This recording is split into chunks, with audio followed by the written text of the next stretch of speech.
வணக்கம். வாழ்க வளமுடன். வடகிழக்கு பகுதி வடகிழக்கு பகுதி பாரம், வேலை தள்ளி போகும் தூரம். என்னுடைய கட்டிட வேலை தொடர்ந்து எங்களால செய்ய முடியல.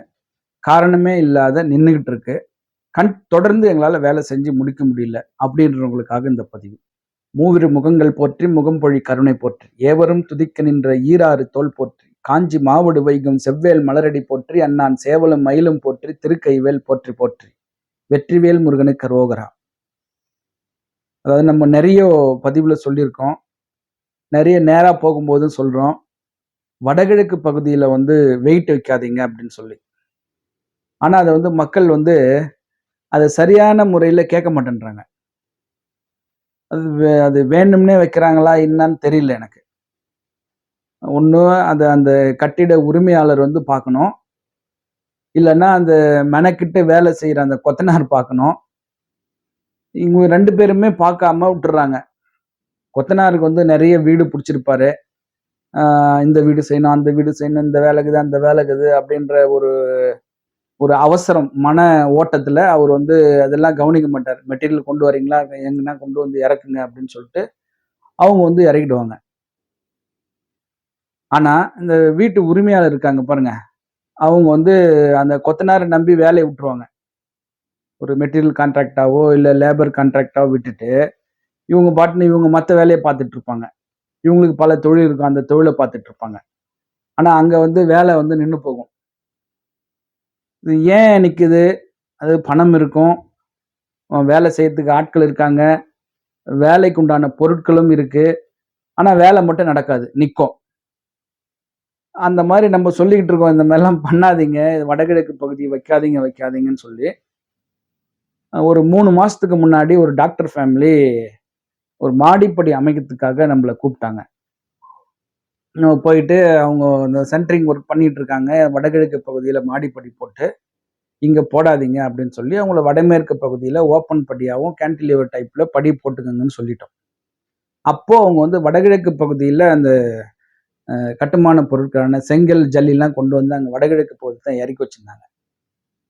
இதெல்லாம் கொஞ்சம் தூரம் எடுத்து போட்டுருங்க, காரணமே இல்லாம வேலை நிக்கும் அப்படின்னு நான் அவங்க கிட்ட சொல்றேன். நாங்க எடுத்து போட்டுறோம் அப்படின்னு சொல்லி சொல்றாங்க. அவங்க அவ்வளவுதான் அன்னைக்கு சொன்னாங்க. அதோட சரி போல. அவங்க காங்கிரீட் போட்டு அவங்களுடைய சொந்த வேலையை பார்க்கறதுக்காக அவங்க வெளியூர் போயிட்டாங்க. இந்த கொத்தனார் என்ன பண்றாரு, அவருக்கும் பல வீடு வேலை இருக்குதுன்னு சொல்லி அவரும் அங்க போயிடுறாரு, மற்ற வேலைக்கு போயிடுறாரு. இந்த வீடு காங்கிரீட் மட்டும் போட்டாச்சு, போட்டு 3 மாசம் ஆகுது, வேலை முடியல. கடந்த ஞாயிற்றுக்கிழமை கூப்பிடுறாங்க. அவங்க அந்த அவங்க சொந்த வேலையை விட்டுட்டு இங்க வராங்க, வீடு எப்படி இருக்குதுன்னு பார்க்கறதுக்கு. வரும்போது அப்படியே காங்கிரீட் போட்டு அந்த சென்ட்ரிங் ஒர்க்லாம் பிரிச்சு முடிச்சுட்டு அப்படியே நிக்குது. எந்த வேலையுமே நடக்கல. 3 மாசம் முடிஞ்சு போச்சு.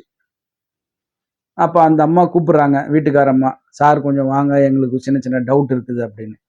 அதுக்கப்புறம் கடந்த ஞாயிற்றுக்கிழமை போயிட்டு நம்ம பார்க்குறோம், அந்த எப்படி இருந்ததோ வேலை அப்படியே நிக்குது. அதுக்கப்புறம் அவங்க தொடர்ந்து வேலை செய்யல.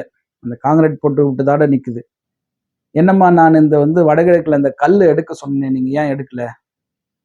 நான் காரணமே இல்லாம வேலை நிக்கும்னு சொன்னேனே அப்படின்னா, நீங்களே அந்த வீட்டை பாருங்களேன், எப்படி இருக்கு பாருங்க. வடகிழக்கு பகுதியில எவ்வளோ செங்கல் கொண்டு அடுக்கி வச்சிருக்காங்க. அதுக்கு பக்கத்துல ஜல்லி கொட்டி வச்சிருக்காங்க. இதெல்லாம் காரணமே இல்லாம வேலை நிக்கும். பட் நல்ல தெருக்கூத்துள்ள வீடு. அந்த கொத்தனாருக்கும் அதோட வேல்யூ புரியல. இந்த வீட்டுக்காரங்களுக்கும் அதனுடைய தாக்கம் தெரியல. ஸோ அதுக்கப்புறம் இந்த செங்கல்ல தூரம் எடுக்கிறதுக்கு எவ்வளோ செலவாகும்? ஒரு 1000 ரூபாய் ஆகுமா?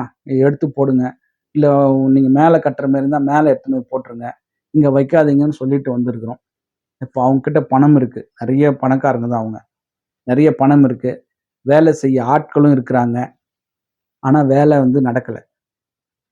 3 மாசமா நிக்குது. ஒரு வீடு ஆரம்பிச்சா 3 மாசத்துல முடிக்கணும். ஆனா இவங்க 3 மாசமா வேலையே செய்யாம இருக்காங்க. ஸோ இதுக்கு தான் நம்ம திரும்ப திரும்ப சொல்றோம். நீங்க எவ்வளவு பெரிய பணக்காரா இருக்கலாம், எவ்வளவு பெரிய படைபலம் வச்சிருக்கலாம். ஆனா அந்த இயற்கை கிட்ட நம்ம கொஞ்சம் பணிஞ்சு தான் போகணும். இயற்கை கிட்ட நம்ம பணிஞ்சு போனோம்னா தான் நம்ம வேலையை நம்ம கம்ப்ளீட்டா முடிச்சுக்க முடியும்.